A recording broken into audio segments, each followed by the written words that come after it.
In Greek and other mythologies, fate is often imaged or picturized as a goddess with three faces or three different goddesses. So, one who creates the circumstances of our birth, the second who weaves the circumstances of our life, and the third who suddenly and abruptly cuts the knot of life, brings death. But in Indian thought, which has always looked at things deeper than the circumstances,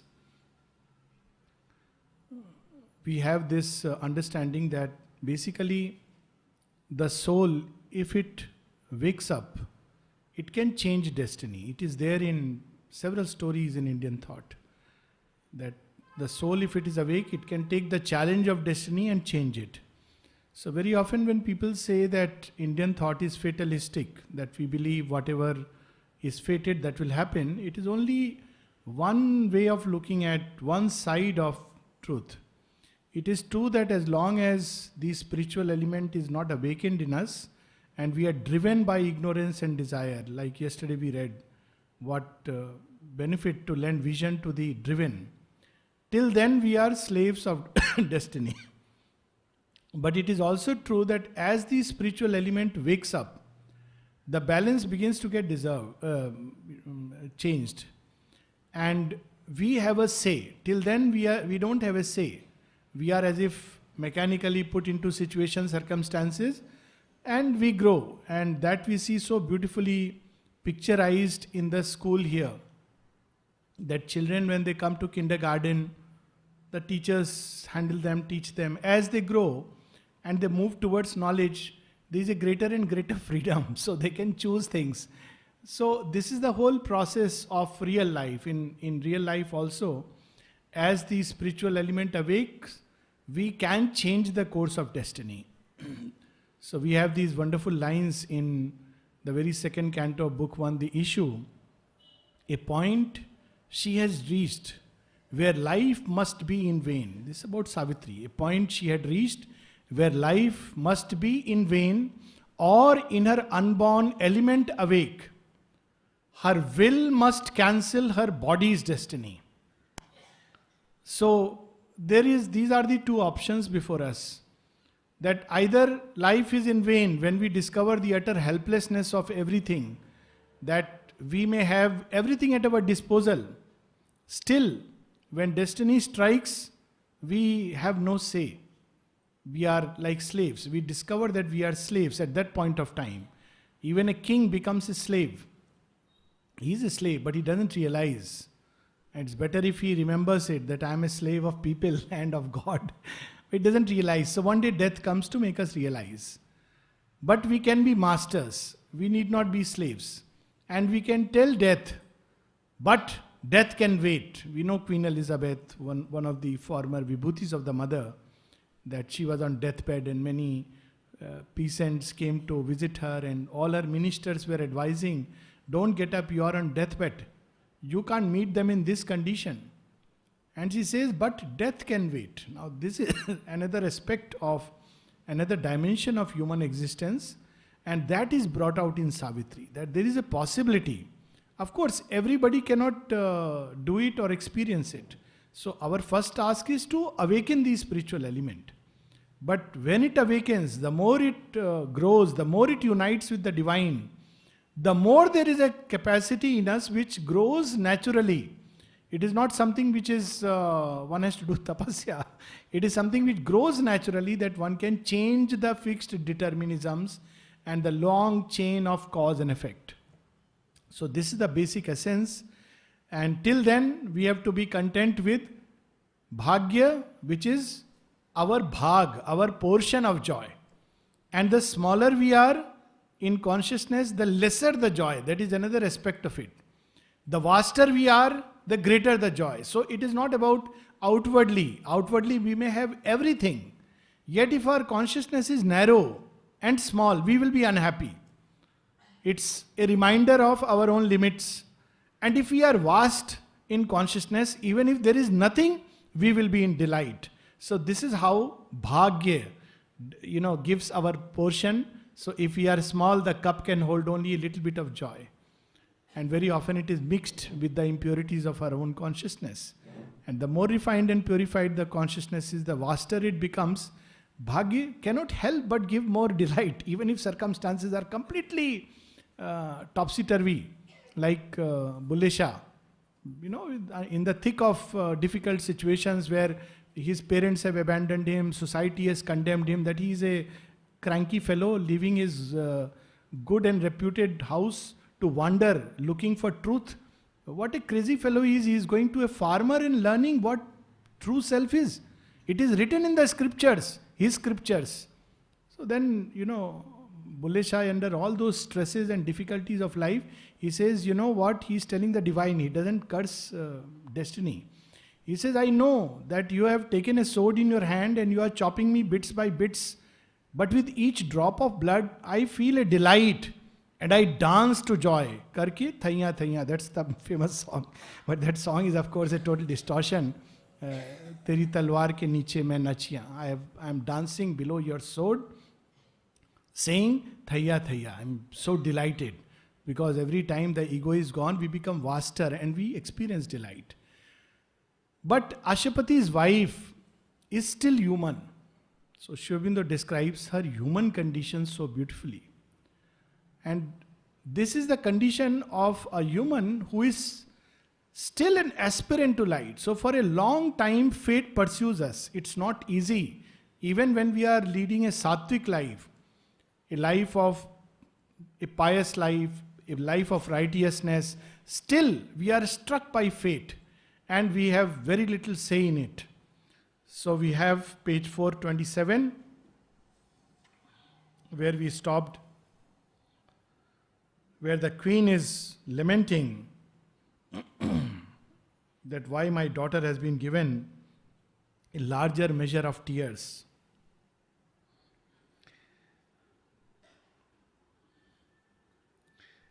Aspiring to the nature of the gods. Now, this is about the queen's nature. She is not just any ordinary mortal. After all, she is Ashapati's queen. So many things have gone into her by the very fact of being with a tapasvi who is so much deeply engrossed in sadhana. Aspiring to the nature of the gods. This is her aspiration. A mind proof armored, mailed in mighty thoughts. A will entire couchant behind wisdom's shield. So she has certain degree of wisdom in her, and her will is not just an errant will. It rests itself on wisdom's shield. Wisdom, it uses wisdom to always protect itself. It doesn't deviate into any paths, any kind of bylanes, into gross errors. It is a will which is resting, couchant, stabilized on wisdom, behind wisdom's shield. Though to still heavens of knowledge she had risen, though calm and wise and Ashapati's queen.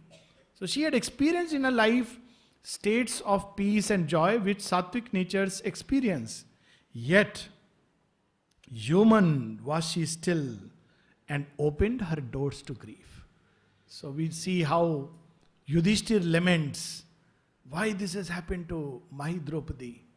He is a sattvic man. He is very open. He is always truthful, honest, aspiring to the gods. He is himself an ansha of Dharmaraj, the god of justice. And yet he feels a gross injustice has been done. So this misery that ignorance brings can pursue us right up to a very high level and raise doubts and questions. So we should not deal with it just casually that look at this person. It can come. We know the story of sage Vasisht when he was aspiring, not yet arrived at that status of his Brahmarishi, and he lost his sons. And he felt so depressed that he wanted to jump into a river and die. Can we imagine? The guru of Lord Rama, and he ties a stone to himself because he knows swimming and jumps into a river. So the river and all the cosmic forces, because it's not his destiny to die like this. His destiny is to become a great seer. So the river splits, doesn't allow him to die and breaks his, the turbulence happens, whatever be the process and the mechanisms, scientists can study or believe or disbelieve, but all the bondage get cut off. And that's why the river is named Vipasha, that it cuts away the pash. Of course, at a deeper level, it is also that a river of knowledge came into him as he was drowned in despair. See how a story can have double sense. We can put it on a psychological platform and say Vashupati was drowning in despair, almost gone, given up to life and his quest. And the river Vipasha, a stream from heaven, enters and breaks the bonds of ignorance, and he is freed. So the same story can be at both the levels. But the fact is that he went through that state simply because he lost his children. It's a terrible sorrow. So she opened her doors to grief. These stony-eyed injustice she accused of the marble godhead of ineffable law. You see how Sri Aurobindo uses images. Marble-eyed godhead. So we go to any temple, when gods are made of marble, pure marble. Some places we have one piece marble, Makrana marble, and the god is smiling with a flute on his lips. And when everything is fine, we say, how beautiful you are, wonderful, majestic. When our heart is full of sorrow and we go, then we say, I am burdened with grief and you are still smiling. Marble-eyed. It's the same gesture. Nor sought the strength. And now he says there are options. There were options available to her. These options are not always available to everybody. In Tamas and Rajas, these options are not there. But to an aspirant of a higher life, which Queen is, there were options. So one option was, which she discards, nor sought the strength extreme adversity brings to lives that stand erect and front the world power. So what is this power that, creates adverse destiny? There is a wisdom in it. And if we take one course, we can say, how dare? Why should I have this destiny? I must question destiny. I must fight with death. So it can awake in us a strength. As Sri Aurobindo says, timeless power, or raise a timeless power from its python sleep. That's what Savitri does. When extreme adversity comes, it's a great challenge. And like any challenge, it's an evolutionary challenge. So at the level of the animals, the evolutionary challenge takes the form of physical adversity. But at the human level, it can take the form of psychological pain as well as physical adversity. And we have an option of waking in us that force which can cancel everything or lift us to great heights. But the Queen does not take that option. Her heart appealed against the impartial judge. So instead she took the route of the common mortals. Oh, you are cruel. You are so bad. Why you have to make me suffer? So she takes that more common, ordinary way of life. Because Sri Aurobindo has to reveal that part also. Everything is represented in Savitri. Taxed with perversity, the impersonal one. Every day, so many things happen, which if we really look at it, we will feel our injustice. But we don't cry. We say our heart doesn't melt. So we are actually indifferent. But when we are struck with a personal tragedy, then we say you are perverse. See, we throw our own perversity onto the divine. What is our perversity? Every day we see so much pain, suffering, but it doesn't bother us. ISIS has beheaded some people. How does it concern us? It's not our own problem. Even people have gone to the extent that when there was the German war, the Second World War, they were very happy. Hitler is killing and destroying, and eventually he will finish England, because we were only thinking from a personal centric point of view. And Sri Aurobindo said, are you crazy? You want me to close the ashram? I will do it. You tell me. I don't want to wait for Hitler to come all the way.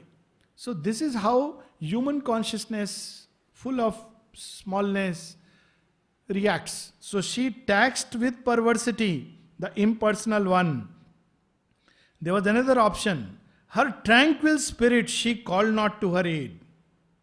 She could have also called wisdom, knowledge, calm, peace, equanimity, if not strength. At least light she could have called. She was capable of doing it. She doesn't call.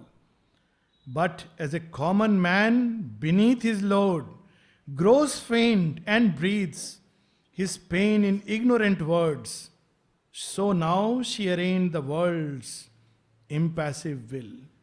Common man bends and breathes. Oh, cruel, cruel, cruel. That's all. Till he finally faints under the yoke. But that doesn't help. We had this wonderful, I don't know whether we saw or not, that slide presentation of Love and Death, Preeti's paintings in the playground. Of course, the poem is well known to all of us. And when Ruru is struck with grief, his first reaction is like that. But then he says, no, I will not give up. And his grief burns and burns so much that the gods feel torment. So they tell this tree below which he goes and prays and takes shelter that, you know what, make him forget his grief, do something. So the tree says, okay, I'll do my bit. So as Ruru is resting for a while, the tree leaves come and gently touch upon his face, cheeks and head. And Ruru suddenly feels that it is his beloved who has suddenly come back from the land of death and touching him, and he is lulled to sleep with beautiful dreams. But when he wakes up, he says, no, I was tricked. So with all the anguish in his heart, he curses the tree and the tree burns and dies. That is the kind of anguish he carries. And at that moment, the God of love comes. He says, you know what, Ruru, the mistake you are making. You may cry and cry and cry. The gods won't bend. What do you want? You want your lover back? So, yes, of course. There is only one way, one thing moves the gods. Not tears, not complaints, not anguish. So what moves the gods? Sacrifice. In Love and Death, Sri Aurobindo gives that secret, sacrifice. And of course, he gives him a flower and he goes, and Death says, are you willing to sacrifice? Now he is prepared. He says, yes. What will you sacrifice? Half your life. Half his life is not physical life. He sees all the future. He is going to become a sage and a monarch of the world. Because whatever he has done till now, that is going to bring that future. So Death shows him, you are going to sacrifice all this. Love is greater. He says, yes. And so Priyamvada comes back. Now this beauty in Sri Aurobindo's thought. What is the power of love? But here, like an ignorant, ordinary mortal, she is just crying and crying. So what happens when we cry and cry? We get buried under the weight of our tears till there is no more tears to cry. That's all that happens. So this is what she says, and then she starts, what stealthy doom has crept across her path? Her human heart reacts. Emerging from the dark forest sullen heart. Now she has to throw the blame on somebody. God's fate, and who is this evil fellow called Satyavan? See how we judge things. What evil thing stood smiling by the way and wore the beauty of the Shalva boy? So she has to, somebody has to be maligned. This fellow is evil. Look how we judge things. Purely based on our little benefits of the hour and losses. So she also judges that I didn't know this fellow is, something is wrong. And right now she has not yet been told. Perhaps he came an enemy from her past. Himself unknowing and seized her unknown. Here, dreadfully entangled love and hate meet us blind wanderers mid the perils of time. So, like commonly we say, oh, this man is giving you so much suffering. You know, karma ka kuch hoga. You must have made him suffer in that previous life. So in this life he is making you suffer. This is a completely ignorant thought. Karma doesn't work like that. Even when suffering comes, it's all because of ourselves. Nobody else can make us suffer. Nobody has the right and the power, and we should not give that right to anybody. If somebody is making us suffer, that means we are slaves of that person. We should be free. Nobody can make us suffer. We have a choice to always take another route. But she says, look, now I know this fellow has come to make you suffer, give you suffering from some past karma that is come in the form of Satyavan. So at once Sri Aurobindo is telling us, without saying in so many words, that this is an ignorant thought. Nobody else makes us suffer, he will tell us later, but our own ignorance. And then she says, you know what, in this life, love and hate are badly mixed. She is already preparing to tell Savitri, don't say all this love. Today you are saying love, tomorrow it will turn into hate. So she is preparing the ground. Our days are links of a disastrous chain. Necessity avenges casual steps. Old cruelties come back unrecognized. The gods make use of our forgotten deeds. Yet all in vain the bitter law was made. He says, I know what you are going to tell Narada. She must have done something, maybe in some life, 10 lives back. That deed has come back on her probably, and she is feeling drawn to Satyavan only so that now this fellow is going to have his say. We have such stories that very crude stories. That a boy is born in a family and at young age falls sick, and the father is spending a lot of money but nothing happens. So then before death the child tells the father, Dad, I am that man whose money you had taken away in some life. So I have come to make sure that you spend it away. It's a very crude story.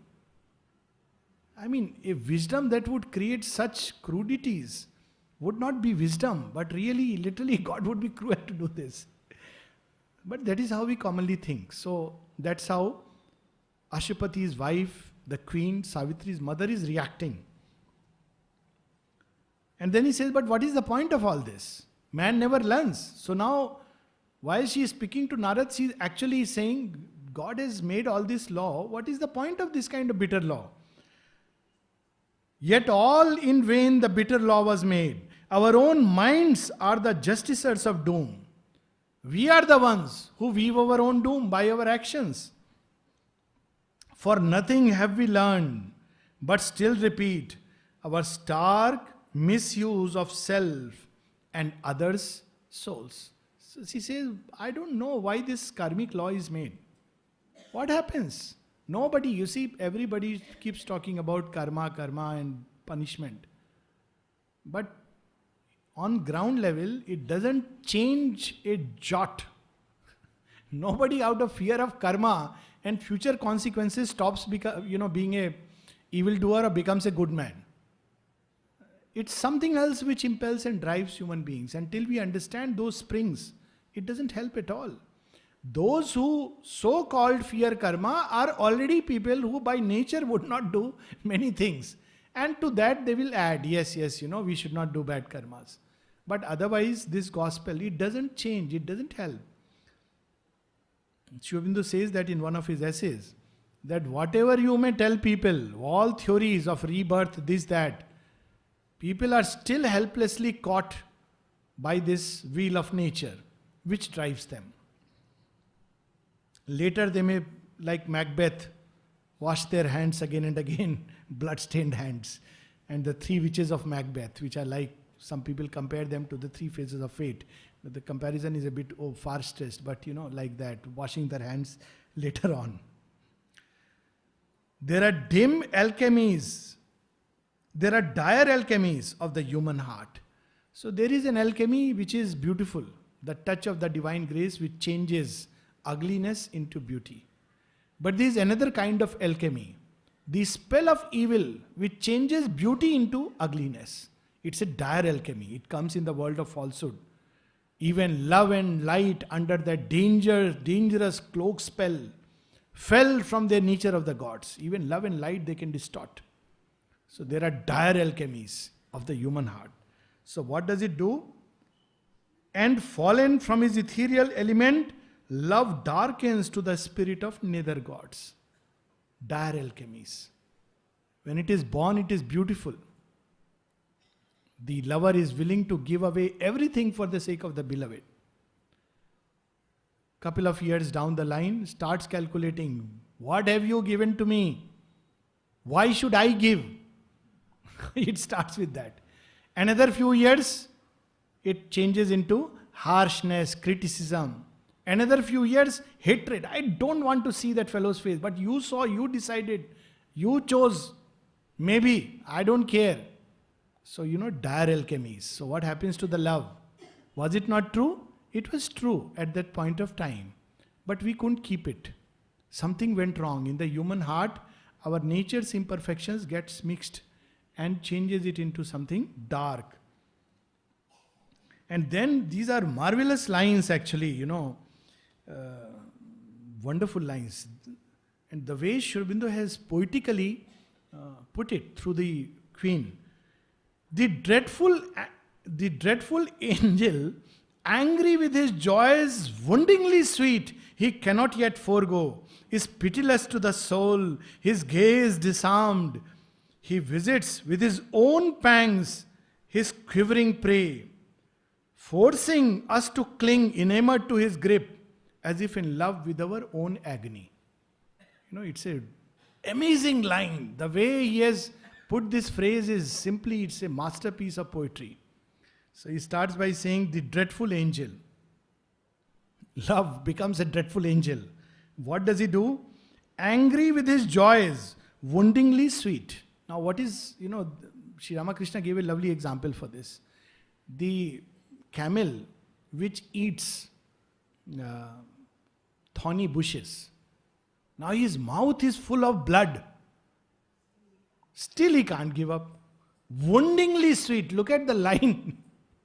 The lover is wounding. And yet one goes again and again. Dependent, praying and being prayed upon. One knows that this is going to give me pain. Maybe there is a joy one gets. And then one is angry. Angry at whom? At oneself. Why can't I just, change things? Why can't I change myself? Why am I so helplessly dependent? So, such a love is not love. It is preying upon someone and in the bargain being preyed upon. This is one dimension of love, the dark dimension, where one wants to swallow and in the process gets hurt because you cannot. Human nature has many sides. There are thorns. If you try to swallow, thinking the rose in front, you want to swallow, you will end up also getting the thorns inside. So this is how it is. So here he is describing the dreadful angel. First he has said love darkens to the nether gods. So what is this dark love which becomes like a nether god? It becomes a dreadful angel. The dreadful angel, angry with his joys. He is getting a joy, but he wants to get rid of, like a diabetic very fond of sweet. Praying. I'm so sorry. Get back to this. Every morsel he takes, he knows he should not take it. And yet he can't give up. So, angry with his joys. And why do you keep sweets near me? Why do sweets come to me? He doesn't realize that it's his weakness. Why do people give sweets? Angry with his joys. Woundingly sweet. What are these joys? They are woundingly sweet. They are sweet, but they also wound. He cannot yet forego. He cannot leave it, even though he is wounded. Is pitiless to the soul, his gaze disarmed. He visits with his own pangs his quivering prey. He is feeling the agony. He is feeling pain, and yet he goes. Sometimes this love can turn towards the divine. Then it has a chance of changing. You are so pitiless, so cruel. And yet, then go away. No. Who are you to tell me? So, this love has been expressed also in mystic and sublime poetry. But there it has a chance of changing because it's turned towards the divine. And he can touch it and change it. So, He visits with his own pangs his quivering prey. He knows now it's going to give me pain. But yet he is helpless, dependent, forcing us to cling enamored to his grip, as if in love with our own agony. This form this angel can take. And then, this is one poignant misery in the world. What is this one poignant misery? That we love our own pain. We don't realize it. We love our own depression. We love our own suffering. It's a strange thing, but true, that when a person is depressed, he loves to hear, or he or she loves to hear, sad sentimental songs. Actually, it should be just the other way around. But it gives a vicarious, vicious joy. As if one wants to drown one's personal misery in a greater sea of misery. One impersonalizes the sorrow. That also will come later on. So this is how we do that. This is one poignant misery in the world. But this is not the only one. And grief has other lassos for our life. So she is basically complaining that there are so many doors that law has opened to grief. I am telling you, Narad, only one. Look at my daughter. In her own stupidity, she is choosing. And there are other things also which we do not know. Our sympathies become our torturers. So what are these sympathies? Those whom we love. And this is what she will say, because she is a sattvic lady after all. A rajasic and tamasic person is bothered only about their own pain. But when we develop, this queen is an aspirant. See why Sri Aurobindo describes in brief her nature, that she is an aspirant to the gods. And sometimes she experiences heavenly calm. Yet, so what is that other door? Our sympathies become our torturers. Strength have I, my own punishment to bear, knowing it just. But on this earth perplexed, smitten in the sorrow of scourged and helpless things, often it faints to meet other suffering eyes. This only a sattvic nature can say. I can bear my own suffering. If God had to give pain, I know this is a weird justice, but I am willing to take. But why my child should suffer? Why somebody whom I love should suffer? That is so difficult. So she says that I can bear my own, but this injustice, because that suffering becomes much more. So there are so many doors. Mother describes this suffering so beautifully in one of her prayers. As she moves away from the shores of Geneva or Marseilles, and all those who had gathered around her, who would come to her hearings, and what it must have been. So they suffered. It's an unknown page in history. It's only in mother's writings that we have it. So they must have suffered with pain. They must have told her that, you are going. How people would have suffered when Sri Aurobindo came, for example. There is a beautiful story that how he suddenly got up and went away. He was sitting, and the lady inside whom he called as her sister was preparing a lunch for her. And suddenly, by the time the lunch is over, he has gone away. And she waits. He never comes back. Just like gopis suffered. So how they would have suffered when mother went away. So mother says, when I suffered from their suffering. It's there in her prayers. She is not suffering from her own suffering. She is detached and she knows oneness. She suffers from their suffering. She says, what is the way? She says, one thing which people take is detach themselves. Then she says, but isn't this suffering of attachment on earth, in ignorance, one of the ways to create love and oneness? After all, there is a truth in it. Sympathy has a truth in it. It is a truth of oneness. So we should not destroy it. We should not say, you are suffering, it is attachment, and be detached. Such natures can become very hard and harsh. So mother did not recommend that route. So what is the way? She says, use it like a sword, and we should dive deep inside us, and we should go to a plane where we find oneness. So when we discover oneness, then we stop suffering. She doesn't give that other method that use this as a sword to cut. That is very harsh and cruel, to let others suffer. But the other way is that we go inside us and discover that oneness. It's there in one of her prayers. So she said, the queen says that I can bear my own grief. I am not that weak. But how can I bear the grief that is going to come to my child?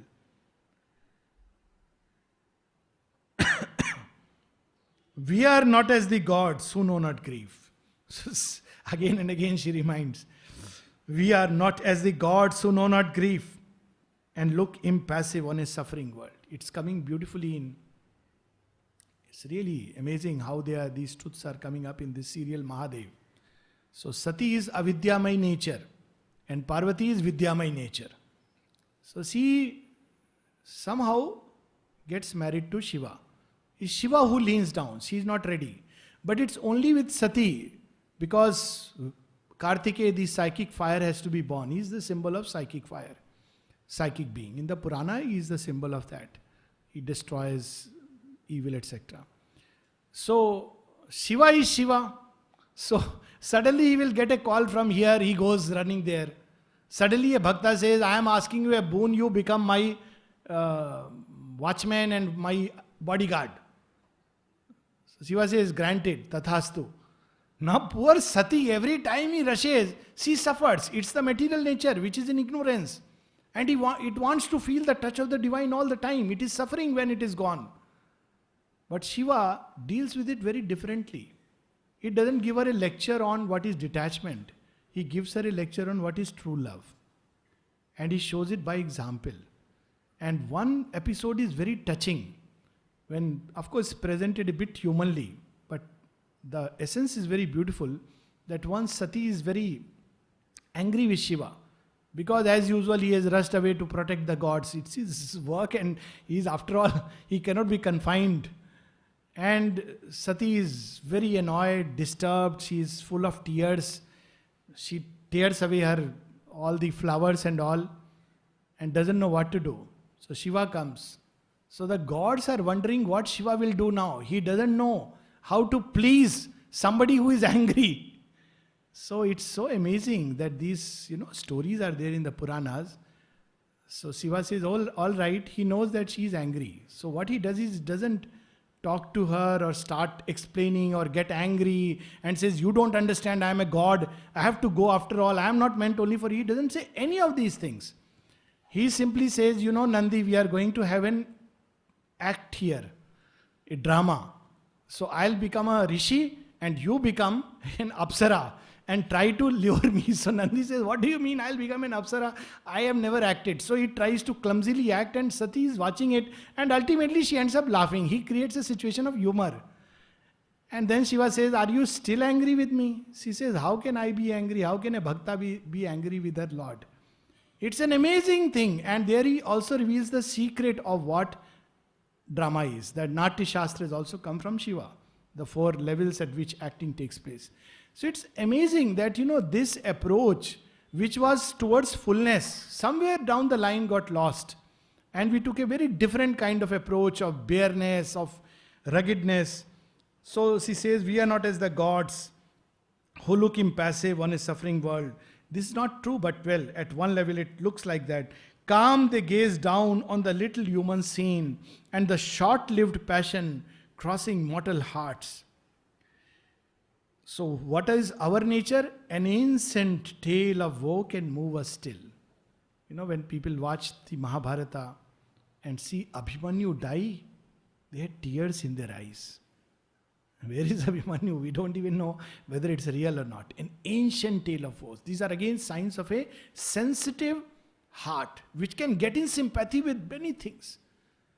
It's the author has poured the possibility of grief. And here is a person reading it and crying. An ancient tale of woes. Hamlet still, can move people. Ah, what a tragedy. An ancient tale of woes can move us still. We keep the ache of breasts that breathe no more. We remember people who died in so much pain. Now they are gone. And we say how much they suffered. It's okay, but now they are not suffering. But still we remember that pain. And our heart aches. We are shaken by the sight of human pain. Ours, not the passionless lids that cannot age. It's something amazing. Every line of Sri Aurobindo is so true at every level. Lids, there are lids which don't have eyes, that don't have passion, emotions. And they look like perfect mannequins, not life and love. Whereas there are eyes that age gracefully, and the way the lids change, one can say this person has seen life, gone through many things. It reflects in the aging of the lids. It's not just an allegory, it's not just a poetic image. That human nature is not like the gods, passionless, whose lids do not age. They look the same. Our lids age, burdened with care and passion and pain and love. Too hard for us is heaven's indifference. Our own tragedies are not enough for us.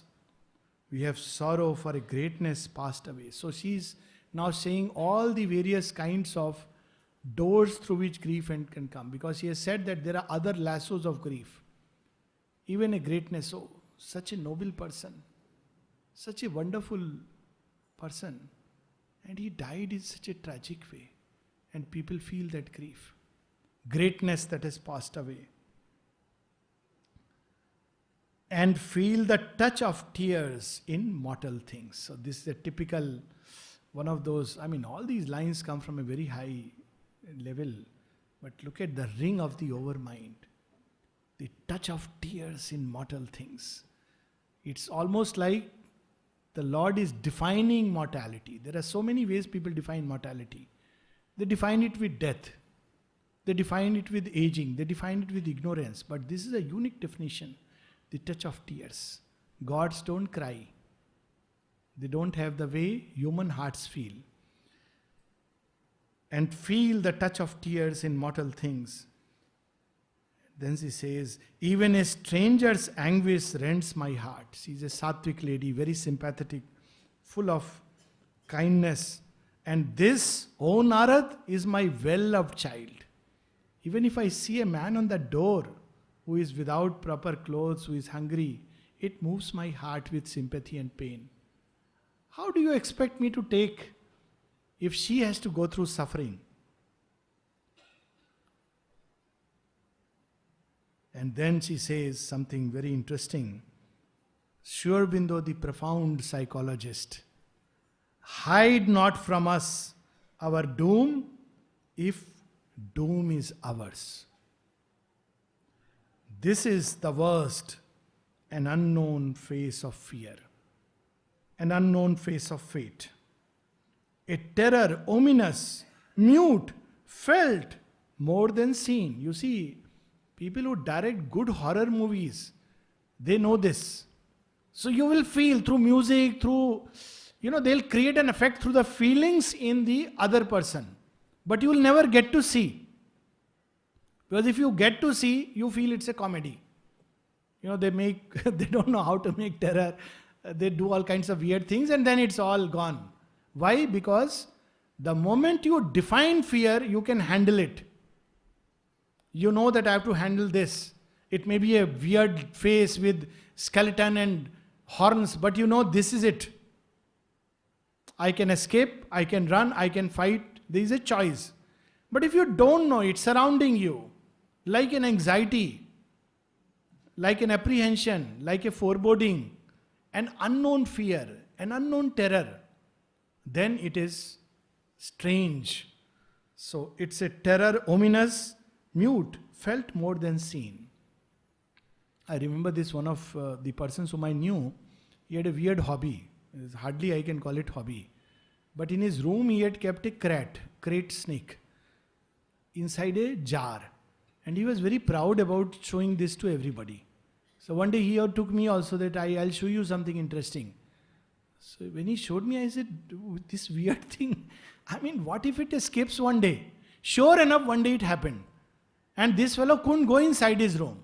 Now you see, as long as you see it, you have defined it, you have confined it. But to know that it may be here, there, anywhere, everywhere, that is ominous. Much worse than defining it. So that's what Sri Aurobindo is revealing through Queens. This is how human condition is. A terror ominous, mute, felt more than seen, behind our seat by day, our couch by night. We don't know what's going to happen, when. Nothing may happen, but we just don't know. Sometimes we are overtaken by this fear, and the mind enters into a pathological condition. We start suspecting anybody and everybody. Actually, it's entering into this stage. A fate lurking in the shadow of our hearts, the anguish of the unseen that waits to strike. And then she says something very, very good, very interesting psychologically. To know is best, however hard to bear. Then you can do something about it. You may resign, pray, or you may confront, take the challenge, but not to know. Like doctors who suddenly sit with grave faces, gazing at the X-ray, moving their pen like this, and then saying, I want to talk to your relative. Now it's finished. Gone. But there is a way to convey truth. Satyam vadam, priyam vadam. Don't have to say, you have got this cancer of this part and you are going to die immediately. There is a way to say. There are certain cells which are misbehaving, and you can, I'm sure, do something about it, and there is something we can do about it. And if we have worked together as a team and invoke grace, surely we can do a lot about it. This is a way to tell. It's truth. But truth said in a total way. But another way is either, oh, you have cancer. The fellow will probably die much before cancer takes him. Or to make his life most miserable, send him out with a very grim look on the face. Call his wife and tell her. Now the poor lady is doubly burdened because she can't talk about it. And now when she goes out, she also has a long face. And now all the time he's living, there is something. She has been told she's tell me. So Sri Aurobindo says, to know is best, however hard to bear. This is not an absolute truth, but there is a truth in it. And that truth is being revealed to us. It's not, one should not take any of this, because this is a thought coming from the queen. And yet from a sattvic point of view, she is a developed nature. There is a truth. Sattvic natures are happy because they can work upon it. See Parikshit, he is told that he is going to die. So he has a choice, he has an option. So he reads the Bhagavad. Instead of surrounding himself with doctors and policemen and all kinds of lawyers, he reads the Bhagavad and gets mukti. That is one option. Because he knew. But when we don't know, when will death come? From which door it will come? So that is ominous. So she says, a fate lurking in the shadow of our hearts, the anguish of the unseen that waits to strike, to know is best, however hard to bear. So we'll stop here, 10 minutes, and come back again.